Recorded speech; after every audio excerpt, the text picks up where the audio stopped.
শিওরে পাহাড়ে আরও একটা ভোট। ভিলেজ কমিটির ভোট নিয়ে নিজেদের সাংগঠনিক প্রস্তুতি শুরু করে দিল কংগ্রেস। দলের সাংগঠনিক প্রস্তুতি কোথায় কিভাবে নেওয়া হবে, দলের উপজাতি সংগঠন আদিবাসী কংগ্রেসের নেতৃত্বদের মানসিক প্রস্তুতি ঝালিয়ে নিতে আজ বৈঠকে বসে কংগ্রেস। কংগ্রেসের দলীয় সদর প্রদেশ কংগ্রেস ভবনে বৈঠকে উপস্থিত ছিলেন প্রদেশ কংগ্রেস সভাপতি আশিস কুমার সাহা, আদিবাসী কংগ্রেসের চেয়ারম্যান শব্দ কুমার জমাতিয়া সহ সংগঠনের অন্যান্য নেতৃত্ব। ভোটে দলের সংগঠনকে একটা শক্তিশালী চেহারায় নামাতে প্রয়োজনীয় সিদ্ধান্ত গ্রহণ করা হচ্ছে, সংবাদ মাধ্যমে প্রদেশ কংগ্রেস সভাপতি আশিস কুমার সাহা জানিয়েছেন।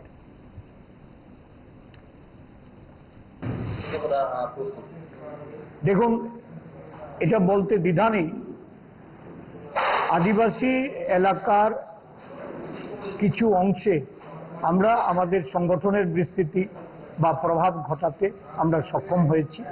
আমাদের শক্তি অনুযায়ী আমরা ভিলেজ কাউন্সিলে লড়াই করব। এই মুহূর্তে তো আমরা এককভাবে এগিয়ে চলেছি। সেখানে মানে বিজেপি এবং সিপিএম তাদেরকে পরাজিত করতে আপনাদের কি পরিকল্পনা রয়েছে? আমি আগেও বলেছি, এরা প্রত্যেকেই আদিবাসী স্বার্থ বিরোধী।